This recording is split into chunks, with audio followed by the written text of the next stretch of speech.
बिस्मिल्लाहिर्रहमानुर्रहीम अस्सलामुअलैकुम वरहमतुल्लाहि वबरकातुहू। क्या दोस्तों आप जानते हैं कुर्बानी क्या है? कुर्बानी किसे कहते हैं? कुर्बानी के लिए मालिक निसाब कौन है?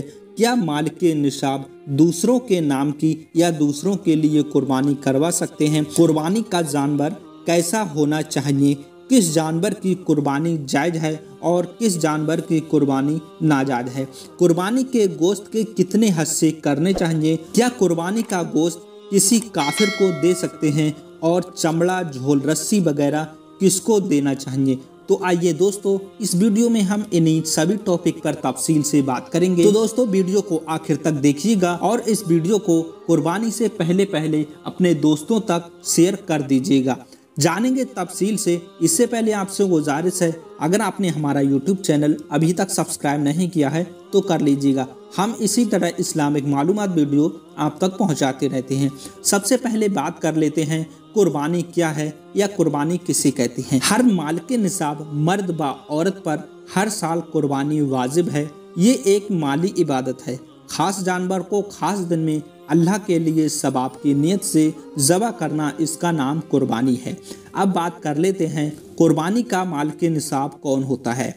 मालिक निसाब हर वो शख्स है जो 52.5 तोला चांदी या 7.5 तोला सोना या इनमें से किसी एक की कीमत के बराबर तिजारत या किसी सामान या रुपयों, नोटों, पैसों का मालिक हो या फिर ममलूका चीज़ें हाजते असलियत से ज़्यादा हों। अब बात कर लेते हैं मालिक निसाब क्या दूसरे की तरफ से कुर्बानी कर सकता है। जी हाँ दोस्तों, मालिक निसाब पर हर साल अपनी तरफ से कुर्बानी करना वाजिब है। अगर वो चाहे कि हम दूसरे के लिए या दूसरे की तरफ से कुर्बानी करना चाहते हैं तो उसके लिए दूसरे की तरफ से कुर्बानी करने का इंतजाम कर सकता है और जायज़ है। अब बात कर लेते हैं कुर्बानी का जानवर कैसा होना चाहिए। कुर्बानी का जानवर मोटा, ताज़ा और अच्छा बेऐब होना ज़रूरी है। अगर थोड़ा सा ऐब हो तो कुर्बानी मकरूह होगी, अगर ज़्यादा ऐब हो तो कुर्बानी होगी ही नहीं। दोस्तों अब हम बात कर लेते हैं कुर्बानी का जानवर कैसा होना चाहिए। अगर उनमें ये तमाम ऐब हैं तो कुर्बानी जायज़ नहीं है, कुर्बानी नहीं होगी। जैसे कि अगर कुर्बानी वाला जानवर अंधा है, लंगड़ा है, काना है, बेहद दुबला है, तिहाई से ज़्यादा कान कटा हुआ है, दुम, सींग, थन वगैरह कटा हुआ है, पैदाइशी बेकान है, बीमार है, इन सब जानवरों की कुर्बानी जायज़ नहीं है। जी हाँ दोस्तों, दोबारा सुन लीजिएगा।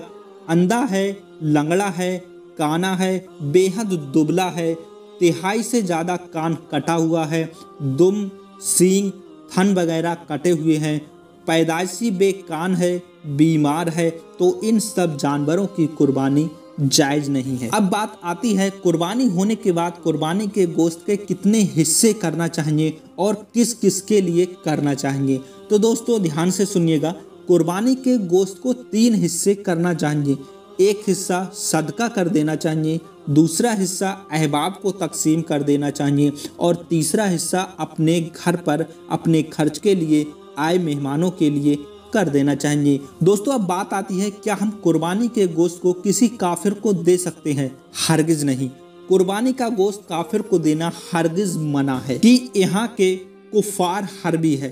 दोस्तों अब हम बात कर लेते हैं कुर्बानी किए गए जानवर का चमड़ा, झोल, रस्सी का क्या करें। तो दोस्तों इसके लिए करना चाहिए कि चमड़ा, झोल, रस्सी वगैरह सबको सदका कर देना अच्छी बात है।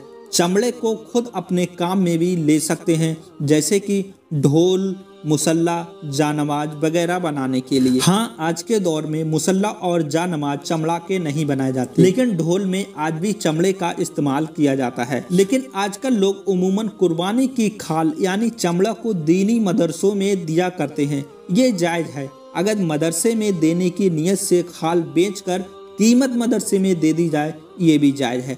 तो दोस्तों आज की ये वीडियो थी, छोटी सी नॉलेज आप तक पहुंचानी थी। अगर आपको अच्छी लगे तो वीडियो में कमेंट करके बता दीजिएगा और इस वीडियो को कुर्बानी से पहले अपने अजीजों और दोस्तों तक शेयर ज़रूर कर दीजिएगा ताकि और भी लोगों को इसकी नॉलेज मिल सके। मिलेंगे एक और नई वीडियो के साथ, जब तक दीजिएगा इजाज़त। अस्सलामु अलैकुम वरहमतुल्लाहि वबरकातुहू।